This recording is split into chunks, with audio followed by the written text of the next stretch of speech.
Hello and welcome to Jumia's counterfeit guideline session.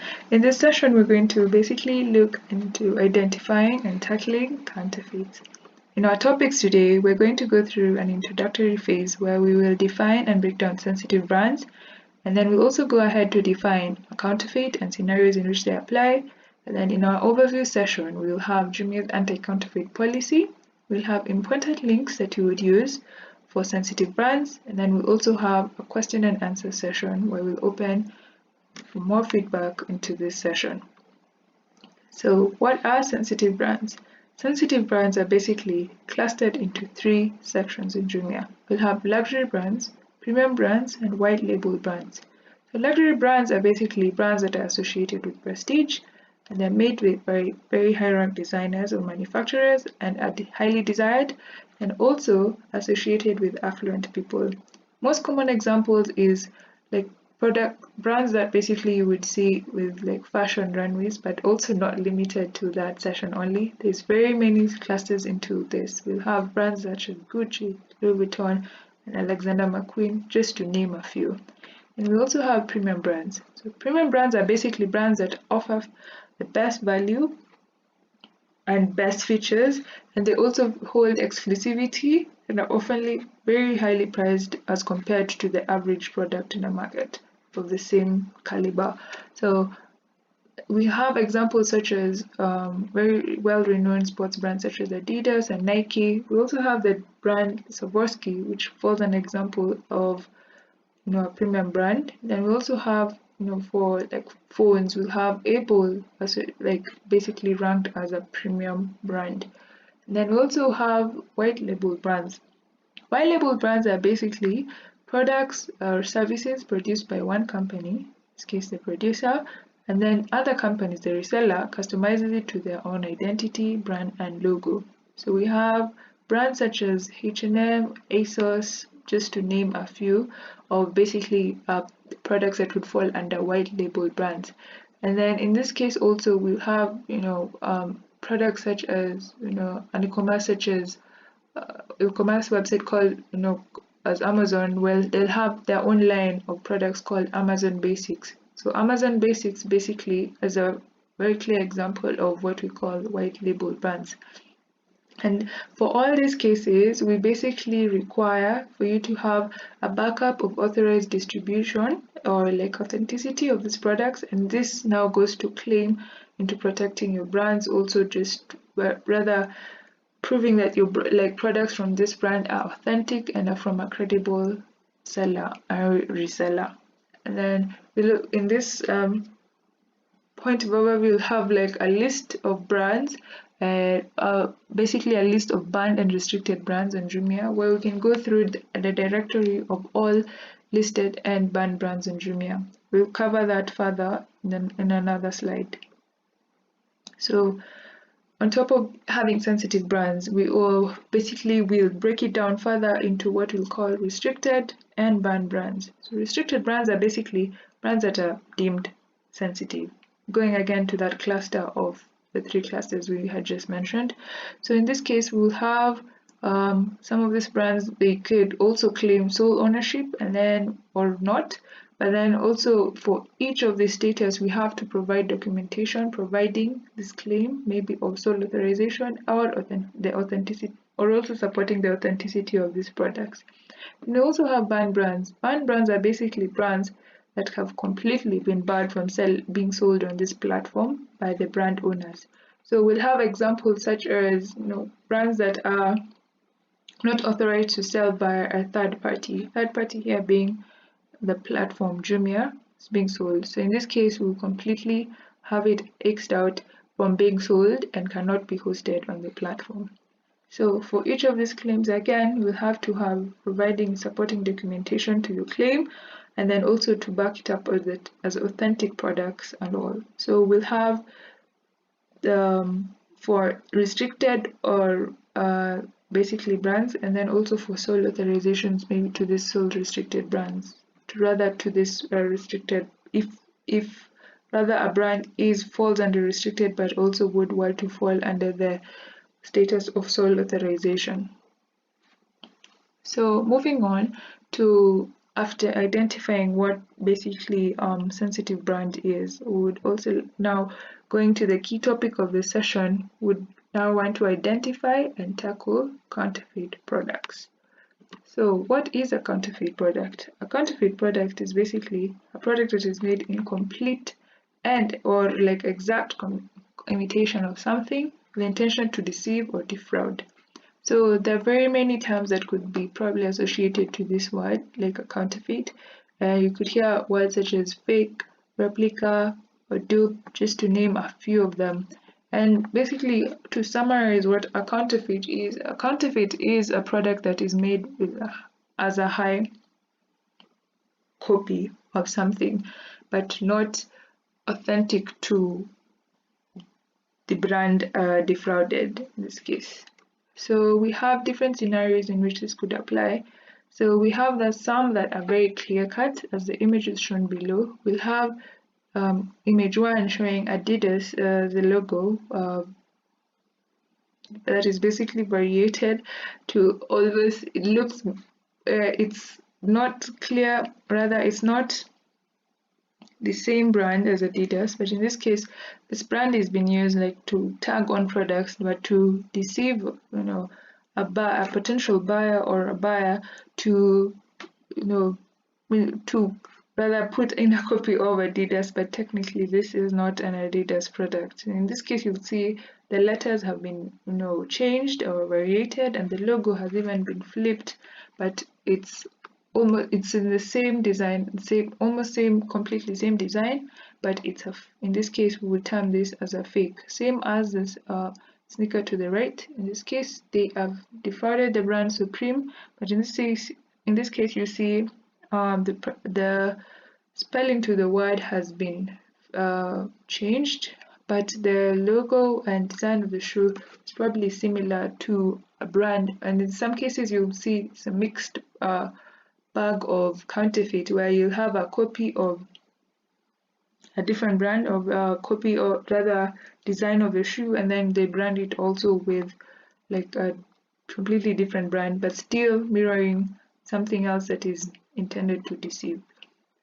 And then we also have more examples in here, where we see an image of this bag that is basically a copy of the brand Gucci, and the letter in this case, rather the logo, has been changed slightly in this case. So instead of having an inverted G, which is like the actual design of the one of the designs of variations to the brand Gucci, you'll see it's been placed in as D instead of G, but still the design of the bag and like the colors even to the brand have been used similarly on this product, but this is not an actual Gucci bag stuff. And then also we have Chromecast here, an example. It's a perfect example also of a high copy, where it's almost closely similar to what a Chromecast would look like, but then if you were to look cleanly, you'll see that the brand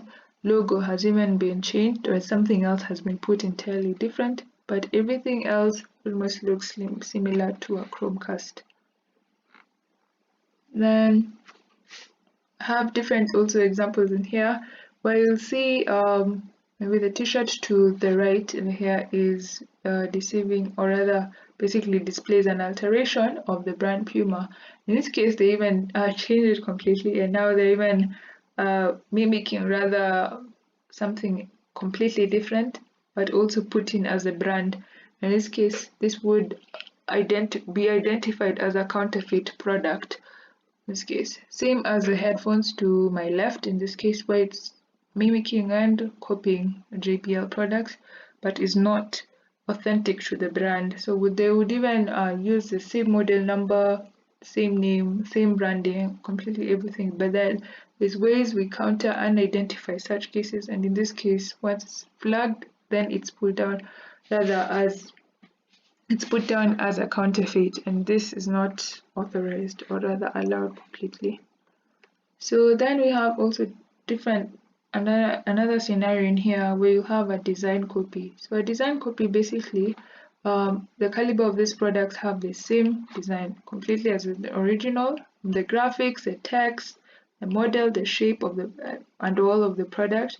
And then it also may come without the logo, or sometimes be branded as a different product entirely.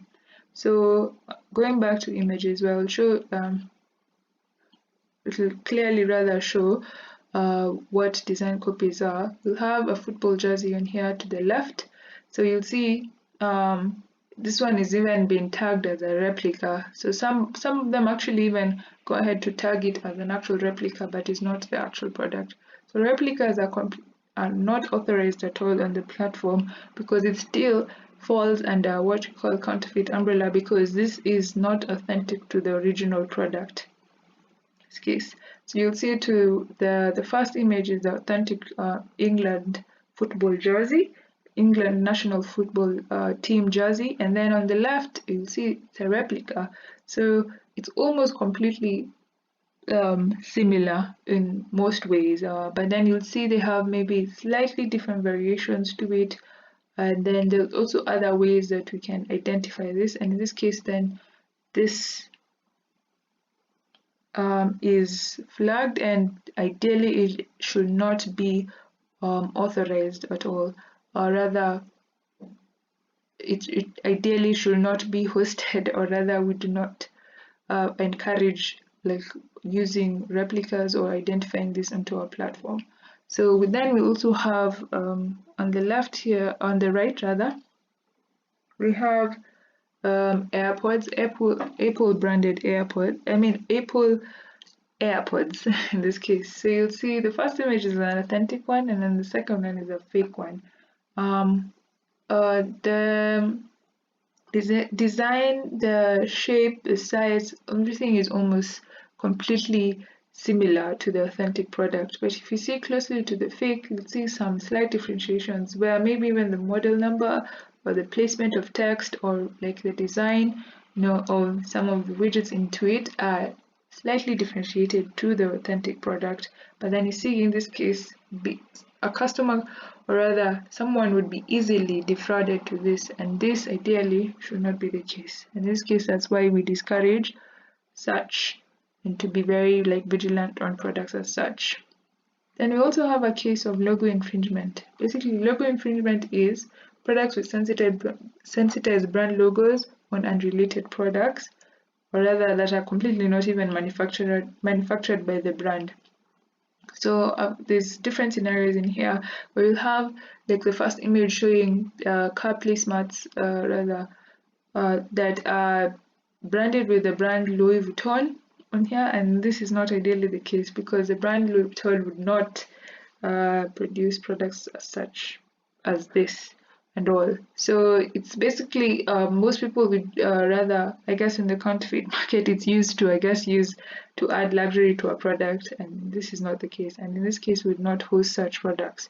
Similarly to the bedding, the duvet set on here, we see the brand Chanel actually branded all over the product.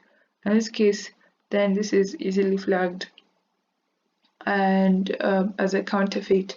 Same as the car alarm keys here, where you'll see probably almost similar, is like with the actual original BMW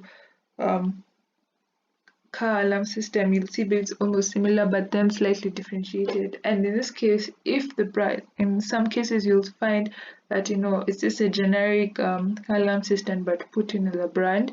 In this case, it's not even as associated to the product, and this is what we basically refer to as a logo infringement. And we also have trademark infringements, where basically a trademark of a brand is used on products not associated to the original product. And in this case, we'll have an example of a first image showing a t-shirt where it just do it as a slogan of Nike, the brand, is used on just a generic t-shirt. And they even went further to add in their logo, the tick logo on this, and this is a clear cut of a trademark infringement. Same as the second image, where you'll have even the design. So this H cutout is basically by a trademark of the brand Hermes. So this in this case then is used also it's not even used on actual Hermes products. In this case, this is flagged as a counterfeit. And similarly to the third image, which is a clear cut of an perfume that is counterfeited. So there is no perfume as such that would exist even in the real world as for under the under Apple products. In this case, you use the design. The design image of the phone. They used even the iPhone, which is a trademark to the brand Apple, same as their model is the 4S in this case. And this is what you basically refer to as a trademark infringement. So other than that, we also like the different scenarios that which counterfeits would apply in.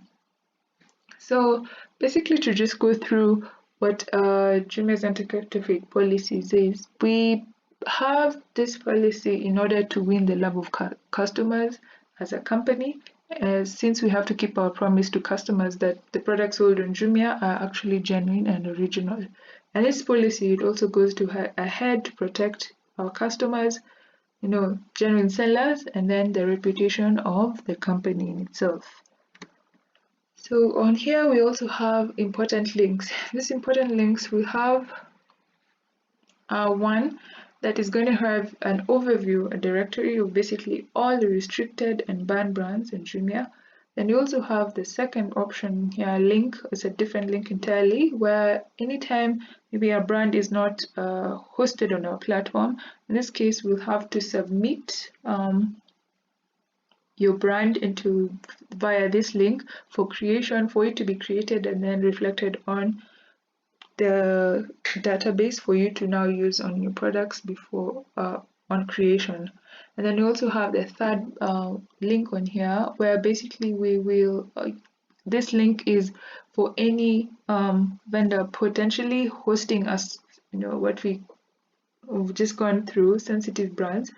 In this case, now you'll have to submit it through the link, the third point, where you'll have the attached, basically you have attachments of your letter of authorization and invoices of the same that goes ahead to prove the authenticity of your products.